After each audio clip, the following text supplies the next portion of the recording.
السلام علیکم ورحمۃ اللہ وبرکاتہ۔ 10 ایسے جھوٹ جو ہر سنی کو شیعہ کے بارے میں بتائے جاتے ہیں، چاہے وہ عام سنی ہو یا خاص سنی ہو، یعنی کسی مدرسے میں پڑھنے والا ہو، دینی تعلیم یا مذہبی گھرانے سے اس کا تعلق ہو، یا عام شخص ہو اس کا تعلق نہ بھی ہو۔ میں نے ایسے لوگوں کو دیکھا ہے جو دیاڑی دار لوگ ہوتے ہیں ہمارے اہل سنت کے اندر، ہمارے ریلیٹڈز میں سے، ہمارے خاندان میں، کہ جن کو دین کے بارے میں کچھ معلومات نہیں ہوتی، ان کو کچھ پتہ نہیں ہوتا سوائے نماز روزہ کے کہ بھائی 5 ٹائم نماز پڑھنی ہے، حلال، اتنا ان کو معلوم ہوتا ہے، لیکن یعنی جن کو دین کی گہرائی کا علم نہیں ہے، وہ لوگ بھی جب بات ان سے آپ کر رہے ہوں تو وہ آپ کو بتائیں گے کہ شیعہ کے بارے میں کہ یہ لوگ تو یہ کیوں کافر ہیں، وہ آپ کو اس کی ساری وجوہات بتا رہے ہوں گے، تو آپ کو سن کے بڑی حیرت ہو رہی ہوگی۔ تو ایسے لوگوں کے ساتھ جب میں بیٹھا ہوں اور اپنے رشتہ داروں میں، دوست احباب کے اندر، عام لوگوں میں، تو میں نے ان سے جو باتیں سنی ہیں، مثلا ایک شخص سے میں نے یہ بات سنی کہ میں نے اس سے کہا کہ تم نے آپ کے بچے کس اسکول میں پڑھتے ہیں؟ تو انہوں نے کہا کہ پہلے وہاں پڑھتے تھے، تو وہاں سے میں نے نکال کے دوسرے اسکول میں ڈالا۔ تو میں نے وجہ پوچھی کہ اس اسکول سے کیوں نکالا آپ نے؟ تو اس نے کہا کہ وہاں کا جو پرنسپل تھا نا وہ شیعہ تھا۔ تو میں نے کہا تو کیا ہوا؟ تو کہنے لگا کہ نہیں، شیعہ تو ایسے کرتے ہیں، یعنی شیعہ مسلمان نہیں ہے۔ پھر اس کی بہت ساری وجوہات اس نے بتائی۔ میں نے کہا آپ کو کس نے بتایا؟ تو پھر اس نے کہا کہ ہمارے گھر میں جو قاری صاحب آتے ہیں، تو قاری صاحب نے بتایا کہ جی یہ مسلمان نہیں ہوتے، تو اس طرح میں نے نکال دیا۔ تو یہ جو ساری وہ باتیں ہیں، ان میں اٹھنے بیٹھنے کے بعد لوگوں میں جو عام لوگوں کے دماغ میں بھری جاتی ہیں، اور یہ وہ چیزیں ہیں جس سے ہم خود بھی گزرے ہیں اور ہمیں بھی بتائی جاتی رہی ہیں۔ یہ چند چیزیں ہیں جن کو میں نے شمار کیا ہے، تقریباً 10، جن کو میں نے 10 جھوٹ کا نام دیا ہے۔ یہ 10 بہانے کے لیں یا 10 جھوٹ کے لیں، یہ وہ 10 چیزیں ہیں جو عام سنی کو بتائی جاتی۔ سب سے پہلی تو یہ بات ہے، آپ کسی بھی شیعہ کے بارے میں پوچھیں گے نا سنی سے، تو وہ کہتے ہیں کہ یہ شیعہ لوگ جو ہے نا، یہ حضرت علی کو خدا مانتے ہیں، یعنی شیعہ لوگ حضرت علی کو اللہ سبحانہ و تعالیٰ سے، نبی اکرم صلی اللہ علیہ وآلہ وسلم، قرآن مجید، ہر ایک سے بڑھ کر وہ حضرت علی کو مانتے ہیں، گویا کہ حضرت علی کی پوجا کرتے ہیں معاذ اللہ۔ یہ بات بتائی جاتی ہے کہ گویا شیعہ لوگ وہ علی کو ہی سب کچھ مانتے ہیں۔ سب کچھ سے مراد کہ وہ خدا بھی مانتے ہیں، اللہ بھی مانتے ہیں، رب العالمین وغیرہ بھی۔ یہ ایک عام تصور ذہن میں بٹھایا جاتا ہے۔ اور ان سے پوچھیں کہ ایسا کیوں؟ تو وہ کہتے ہیں کہ جی دیکھیں ان کی ہر بات کے اندر یا علی مدد لکھا ہوتا ہے یا علی سے مدد مانگ رہے ہوتے ہیں۔ تو یہ تصور دینے کی کوشش کی جاتی ہے کہ علی سے مدد مانگ رہے ہیں، مدد تو اللہ سے مانگنی چاہیے، تو یہ علی کو اللہ سے بڑھا دینا ہوا۔ پہلی بات تو یہ ہے، یہ وہ جھوٹ ہے جو بولا جاتا ہے۔ دوسرا جو ہے وہ یہ ہے کہ جیسے عام طور پر ان کے جو عقائد کے حوالے سے کہ جی یہ سنی کو جو ہے نا، وہ کسی بھی سنی کو مارنا یہ ثواب سمجھتے ہیں، اس کو نقصان پہنچانا۔ کوئی بھی شخص سنی ہو تو ان شیعہ کی اور سنی کی آپس میں دوستی اس لیے نہیں ہو سکتی کہ بھائی سنیوں کے بارے میں ان کا یہی خیال ہے کہ ان کو نقصان پہنچاؤ۔ یہ بھی عام طور پہ جھوٹ بولا جاتا ہے۔ تیسرے جو کہا جاتا ہے وہ یہ ہے کہ یہ لوگ شربت میں جو ہے، یہ 10 محرم کو جو شربت وغیرہ لگاتے ہیں، اس میں سبیل وغیرہ جو بناتے ہیں، اس میں یہ اونٹ، یہ جو گھوڑے وغیرہ ہوتے ہیں، ذوالجناح کا جو گھوڑے کی جو شبیہ بنائی جاتی ہے امام حسین کی گھوڑے کی، تو اس کا پیشاب جو ہے اس کے اندر ملا دیتے ہیں اور پھر یہ لوگوں کو پلاتے ہیں تاکہ اور لوگ۔ اچھا، میں نے اس کا پوچھا بھی، میں نے جن سنی احباب نے مجھے یہ بات بتائی تھی، تو میں نے ان سے پوچھا بھی کہ آخر اگر یہ اس طرح سے کرتے ہیں تو کیوں کرتے ہیں، اس کا فائدہ کیا ہوتا ہے ان کو؟ تو کہتے ہیں جی یہ اس طرح کرتے ہیں، وہ اس گھوڑے کا جو پیے گا نا تو وہ بھی شیعہ ہو جائے گا۔ میں نے کہا یہ بڑی آسان ٹرکس ہے بھائی، یعنی صرف وہ شربت پینے سے کوئی شیعہ ہو جاتا ہے؟ تو ایک تو یہ جھوٹ یہ لوگ بولتے ہیں، پھر جب ہم نے قریب میں دیکھا تو ایسا کچھ نہیں ہے، ہم نے خود بھی پھر بنانا شروع کر دیا الحمدللہ۔ چوتھی جو بات ہے وہ یہ ہے کہ یہ لوگ گھوڑے کی پوجا کرتے ہیں، اور کچھ تصویریں ایسی دکھائی جاتی ہیں کہ جس میں لوگ ذوالجناح کی تعظیم کرتے ہیں اور اس کا وہ فلسفہ ہے ان کے ہاں، لیکن یہ ایک جھوٹ کر کے یہ پیش کیا جاتا ہے کہ جی یہ لوگ گھوڑے کی پوجا کرتے ہیں۔ اسی طرح نمبر 5 یہ بات ہے کہ یہ لوگ صحابہ کو گالیاں دیتے ہیں۔ آپ یقین کیجئے، میں ان کے جلوسوں میں گیا ہوں، اور ابھی جو ریسنٹلی جو 10 محرم الحرام کو کراچی کے اندر عاشور کا جو پوری دنیا میں بلکہ پورے پاکستان کے اندر بڑا ایک جلوس ہوتا ہے، اس کو آپ کہہ لیں، اس کے اندر میں نے شرکت کی اس عزا کے اندر، اور میں نے اس میں تقریباً ہم 8 بجے سے آپ اندازہ لگا لیں کہ 2 بجے تک جو ٹائم بنتا ہے، 8 9 10 11 12 6 گھنٹے اس میں رہا، 5-6 گھنٹے وہاں پہ رہنے کے باوجود تپتی ہوئی دھوپ میں اور اس تپش اس کے اندر میں نے ان لوگوں کو صرف اور صرف علی کا ذکر کرتے ہوئے ان کو سنا، اور کچھ نہیں کر رہے تھے. کسی کو گالی دینا میں نے دیکھا ہی نہیں ان کو. اور انہیں معلوم کیسے، یعنی کچھ لوگ سمجھتے ہوں گے کہ بھئی میرے سامنے نہیں کر رہے ہوں گے، وہاں پہ انہیں کون روکنے والا ہے؟ اور 1-2 بندے تو ہوتے نہیں، ہزاروں بندے ہیں. تو یہ جو کہنا ہے کہ جی صحابہ کو گالی دیتے ہیں اور یہ گالی عبادت سمجھتے ہیں، یہ بھی ایک قسم کا جھوٹ ہے. ہاں یہ بات الگ ہے کہ کچھ لوگوں کے اوپر، حضرات کے اوپر جیسے ان سے تنقید کرنا یا نہ ماننا، وہ ایک الگ چیز ہے، وہ اختلافی مسائل ہیں، اس پہ کوئی قرآن و حدیث نہیں ہے. یعنی کوئی مطلب ایسی چیز نہیں ہے کہ ہم کہیں کہ اختلاف نہیں کیا جا سکتا یا ان کے حوالے سے تنقید نہیں کی جا سکتی. لیکن گالی دینے کا جو لفظ استعمال کیا جاتا ہے ان کے حوالے سے، یہ سراسر جھوٹ ہے جو ہمارے عام سنی لوگوں کے دماغ میں بھری جاتی ہے بات. اور یہ ساری وہ چیزیں ہیں جو نفرت کا سبب ہے. اور میں یہ بات اپنے اہل سنت کی طرف سے اس لیے کر رہا ہوں کہ جو چیزیں ہمارے ساتھ گزری وہ بات مجھے کہنے کا حق ہے. یہ تو میں نہیں کر سکتا کہ جی شیعہ کیا کرتے ہیں سنیوں کے بارے میں. یہ کام ان کے لوگوں کا ہے کہ وہ بتائیں کہ بھائی ہمارے بارے میں ان کے کیا جھوٹ بولے جاتے ہیں، اگر بولے جاتے ہیں تو یہ وہ بتائیں. ہاں میں صرف وہ بتاؤں گا کہ جو میں نے سنی ہے چیز. یہ بالکل دیانتداری نہیں ہوگی کہ آپ مجھ سے یہ بھی مطالبہ کریں کہ جی یہ بھی بتاؤں کہ شیعہ ہمارے بارے میں کیا جھوٹ بولتے ہیں. بھائی بولتے ہوں گے اگر کسی نے بولا ہے، لیکن ہمارے ذہنوں میں جو تھا، یہ ہماری سوسائٹی اور معاشرے کے اندر اہل السنہ کے اندر جو کچھ کہا جاتا، تو میں نے آج وہ یہ بیان کر رہا ہوں. اسی طرح یہ کہ شام غریبہ کے اندر یہ لوگ بتی بجھا کے، لائٹیں بجھا کے، مرد عورت سب مل کر جو ہے وہ سب کچھ ایسا کچھ کام، بے حیائی کے کام کرتے ہیں. یہ بھی ایک جھوٹ اور من گڑت قسم کی باتیں کی جاتی ہیں، کیونکہ آج کل تو سب کچھ جو ہے وہ لائیو چل رہا ہوتا ہے. ہم نے خود لائیو دیکھا، ٹی وی کے اوپر ہر ایک بندہ دیکھ رہا ہوتا ہے، وہاں پر فوج، رینجرز اور پولیس کی ساری گاڑیاں کھڑی ہوتی ہیں، ان کی جو بھی امام بارگاہ ہوتا ہے وہاں شام غریبہ ہو رہی ہوتی ہے. تو یہ جھوٹ ایک سراسر جو ہے اس بارے میں پھیلایا گیا شام غریبہ کے حوالے سے.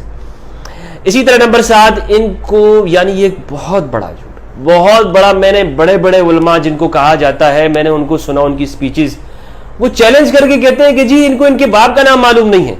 یعنی ان کے ذاکرین کے بارے میں مجھے خود بتایا گیا کہ ذاکر جو شام غریبہ کے اندر جو معاذ اللہ جو کام جو کیا جاتا ہے، اس کے بعد جو بچہ پیدا ہوتا ہے وہ ذاکر بنتا ہے. استغفر اللہ، بے حیائی تک کی جو ہے انتہا کر دی ہے، بہتان اور افتراء پر درازی کی. یہ جو جھوٹ بولے جا رہے ہیں، یہ ساری باتیں میں اس لیے کر رہا ہوں کہ یہ ہمارے ہاں یہ جھوٹ بولے جاتے ہیں. ایسا نہیں ہے کہ لوگ یہ جو نفرت ہوتی ہے ویسی ہو جاتی ہے، لوگ ویسے ہی نفرت کرتے ہیں. بھائی اس کو بڑے طریقے کے ساتھ نفرت کی طرف لوگوں کو لے کے آیا جاتا ہے. اور آج ہمیں عہد کرنا ہوگا اللہ سبحانہ و تعالیٰ سے کہ ہم کسی کی بات کو سن کر اندھا دھند اس کے اوپر عمل نہیں کریں گے کہ جی ہمیں ہمارے مولوی صاحب نے بتا دیا، قاری صاحب نے بتا دیا، مولوی صاحب نے، اور ہم اس کے اوپر اندھا دھند عمل کریں گے کہ شیعہ ایسے یہ کام کرتے ہیں. نہیں، اللہ سے ہم نے وعدہ کرنا ہے، اللہ ہم نے تجھے جواب دینا ہے، پروردگار تجھے جواب دینا ہے. کچھ لوگ یہ کہیں گے کہ جی مفتی ہمدرد تو شیعہ ہے. یار اگر مجھے شیعہ ہونا ہوتا تو آپ مجھے روک سکتے تھے، منع کر سکتے ہو. میں دیوبندی ہوا، دیوبند کے مدرسے میں پڑھا، بریلوی ہوا، آپ سے پوچھ کر ہوا. میں اگر میرے شیعہ ہونا ہوتا یا میں شیعہ ہوتا تو میں سیاہ لباس پہن کر کسی مجلس کیوں نہ پڑھ رہا ہوتا. مجلس پڑھنا ویسے کوئی شیعہ ہونے کی علامت نہیں ہے، لیکن میں جا کے چھری چاقو لے کے ماتم کیوں نہ کرتا بھائی اگر میں شیعہ ہوتا. آپ روک سکتے ہیں مجھے شیعہ ہونے سے. اب میں آپ سے صحیح بات بتا رہا ہوں، خدا کی قسم جس دن میرا دل مطمئن ہوا میں اعلان کروں گا کہ میں شیعہ ہوں. اور شیعہ علی کے معنی میں نہیں، جو مروج شیعہ ہے، فقہ جعفریہ جس کو کہتے ہیں، میں اعلان کر دوں گا. کیا میں آپ سے خوف کھاتا ہوں؟ اتنی باتیں کرتے ہوئے آپ سے نہیں ڈرا، میں تکفیریوں سے نہیں خوف کھایا میں نے، لیکن میں کیا اس بات سے خوف کھا جاؤں گا کہ دنیا کیا کہے گی کہ جی میں شیعہ ہوں کہ نہیں ہوں. جس دن میں نے اعلان کرنا ہوا نا، میں کہہ دوں گا کہ میں شیعہ ہوں. لیکن جب میں ہوں نہیں تو مجھے آپ کی باتوں کا فرق نہیں، اور نوٹس بھی نہیں لیتا ہوں میں آپ کی باتوں کا. تو یہ مطلب یہ جو ساری جو باتیں کی جاتی ہیں یہ سراسر جھوٹ ہے، یہ سراسر جھوٹ ہے. اسی طرح کہتے ہیں کہ جی یہ لوگ تقیہ کرتے ہیں. اب تقیہ جو ہے ایک اصطلاح ہے، یعنی تقیہ کرنا، ہمارے پاس ہم سنی بھی تقیہ کر رہے ہوتے ہیں، ایسا نہیں کہ ہم تقیہ نہیں کرتے، بہت سارے معاملات کے اندر ہم تقیہ کر رہے ہوتے ہیں. تقیہ ایک شرعی اصطلاح ہے، قرآن مجید کے اندر ہے، اس جگہ جگہ پر حکم ہے. یعنی حضرت عمار بن یاسر رضی اللہ تعالیٰ عنہ کو آپ صلی اللہ علیہ وآلہ وسلم نے اجازت دے دی. تفصیلی موضوع ہے انشاءاللہ، اس پہ میں نے الگ سے بھی ریکارڈ کیا ہوا ہے، بالکل تفصیلی تقیہ آپ لکھیں گے اور یوٹیوب کے اوپر میرا بیان اس کے اوپر ریکارڈ موجود ہے. لیکن یہ بات کرنا کہ جی ہر بات کے اندر تقیہ کرتے ہیں، یہ بات غلط ہے، درست یہ جھوٹ بولا جاتا ہے. اسی طرح یہ کہ نمبر 9 جو جھوٹ ہے وہ یہ ہے، یہ لوگ ماتم اس لیے کرتے ہیں کہ انہوں نے امام حسین کو شہید کیا. یعنی آپ کسی بھی سنی سے پوچھیں کہ جی یہ لوگ شیعہ لوگ اپنے آپ ماتم کیوں کر رہے ہوتے ہیں، غم کیوں منا رہے ہوتے ہیں. ایک تو یہ ہے جو زنجیر زنی کرنا، اور ایک یہ ہے جو مثلا غم کرنا یا سینہ کوبی کرنا، ماتم کرنا، آنسو بہانا. تو یہ کہیں گے کہ جی یہ لوگ اس لیے رو رہے ہیں کیونکہ انہوں نے امام حسین کو بلا کے شہید کیا تھا. وہ یزید و امویوں نے جو کام کیے، جو حرکتیں کی، ان کے باپ داداؤں نے، یہ جھوٹ بولنے والوں کے، ناسبیوں کے باپ داداؤں نے جو حرکتیں کی وہ ڈال دیے شیعہ علی علیہ السلام کے اوپر. یہ بھی ایک قسم کا جھوٹ ہے کہ جی یہ لوگ اس لیے کرتے ہیں کہ انہوں نے شہید کیا تھا. اسی طرح ایک جھوٹ جو میں نے سنا ہے وہ یہ ہے کہ ان کا جو کعبہ ہے وہ عراق کے اندر ہے. اب کعبہ جو ہے، یعنی کعبہ سے مراد، یہ تعظیم کا لفظ نہیں، کعبہ سے مراد بیت اللہ مراد لیتے ہیں. یعنی ہم یہ کہتے ہیں نا کہ جس طرح یعنی یوں مشہور کر دیا ہے کہ سنی حج بیت اللہ جا کے کرتے ہیں مسجد حرام میں، ٹھیک ہے، مکہ کے اندر، سعودی عرب کہہ دے وہاں جا کے کرتے ہیں، اور یہ شیعہ لوگ عراق جا کے حج کرتے ہیں. شیعہ لوگ عراق جا کے حج کرتے ہیں. دیکھیں ثواب کا جو بیان ہے، جو اربعین وغیرہ کی زیارات ہے یا عاشور کے دن جاتے ہیں، ثواب کا میں انکار نہیں کر رہا ہوں کہ وہ ان کے ہاں اس کا تصور موجود نہیں ہے کہ وہ اس کا ثواب ہے یا نہیں ہے. یعنی جو حج جو شرعی فریضہ ہے، جو قرآن مجید کے اندر جو بیان ہے، ٹھیک ہے، وَلِلَّهِ عَلَى النَّاسِ حِجُّ الْبَيْتِ مَنِ اسْتَطَاعَ إِلَيْهِ سَبِيلًا، یہ والا جو حج ہے، یہ اس بارے میں کہا جاتا ہے کہ شیعہ لوگ یہ بھی کربلا میں کرتے ہیں. یہ بات درست نہیں ہے، یہ بات درست نہیں ہے. یہ والا حج یعنی جو شرعی فریضہ ہے، جو ہر صاحب استطاعت شخص کے اوپر، جس کے پاس زیادہ راہ کا استطاعت ہو، اس کے اوپر جو فرض ہے، جس طرح نماز روزہ ہے، وہ والا حج کہاں پر ہے؟ مسجد حرام کے اندر، کعبہ کے اندر ہے. یہ کربلا اور عراق کے اندر نہیں ہوتا. ہاں وہاں پہ جانے کو یہ ثواب ضرور سمجھتے ہیں، لیکن یہ حج نہیں ہے. تو بہرحال یہ جو 10 باتیں میں نے آپ کو بتائی، یہ وہ عام چیزیں ہیں جو ہمارے ہاں اس لیے بتائی جاتی ہیں تاکہ شیعہ سنی کے درمیان میں آپس میں نفرت ہو اور دونوں ایک دوسرے سے دوری پیدا کریں. اور اس میں نفرت اور انتہا پسند واعظین نے اہم کردار ادا کیا ہے. جعلی پیروں نے، 2 نمبر وائزوں نے، اور درس نظامی فیل خطیبوں نے یہ کام کیا. جو ہمارے ہاں سب سے بڑا خطیب کون ہوتا ہے سنیوں میں؟ جو درس نظامی کے اندر راسب آتا رہے، فیل ہوتا رہے، وہ بڑا خطیب ہوتا ہے. یہ ہم دیکھتے رہے ہیں، ہم ممتاز معاشرف آتے تھے، لیکن خطابت کے اندر ہم سے وہ بندہ آگے ہوتا تھا کہ جو سب سے راسب ہوتا تھا، فیل ہوتا تھا.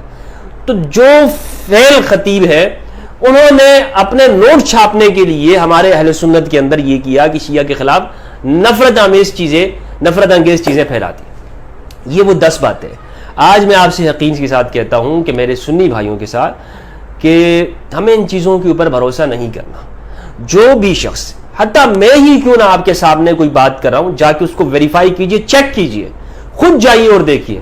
میں تو کہہ رہا ہوں اپنے سنی برادران سے، میں تو بڑے بڑے علماء سے کہہ رہا ہوں، آپ آئیے عاشور میں میرے ساتھ جائیے، میں لے کے چلتا ہوں آپ کو. شام غریبہ کے بارے میں آپ کے ذہن میں سوالات ہیں، میں آپ کو لے کے چلتا ہوں، وہاں بیٹھیں گے دونوں انشاءاللہ، دیکھیں گے، اور اگر کوئی بات ایسی نظر آئی ہم اس کو اسی طرح سے بیان کر دیں گے. لیکن اللہ کے لیے گواہی دینی ہے نا، مذہب اور فرقے کے لیے تو گواہی نہیں دیں گے ہم کہ جی جو میرا فرقہ ہے، فرقے والا کیا ناراض ہو. ہمت ہے کسی مولوی کے اندر، دیوبندی یا بریلوی کے اندر وہ آئے اور وہ چلا جائے شام غریبہ میں کہ جی ہمیں تو بتایا جاتا ہے کہ یہ لوگ شام غریبہ میں اس طرح کا کام، بے حیائی کا کام کرتے ہیں، لیکن میں خود اپنی آنکھوں سے جا کے دیکھ لوں آیا اس طرح ہے بھی یا نہیں. ہمت ہے کسی میں کرے اس طرح کے؟ ہمت کر کے وہ آئے. اور خدا کے لیے گواہی دینا بہت مشکل ہے.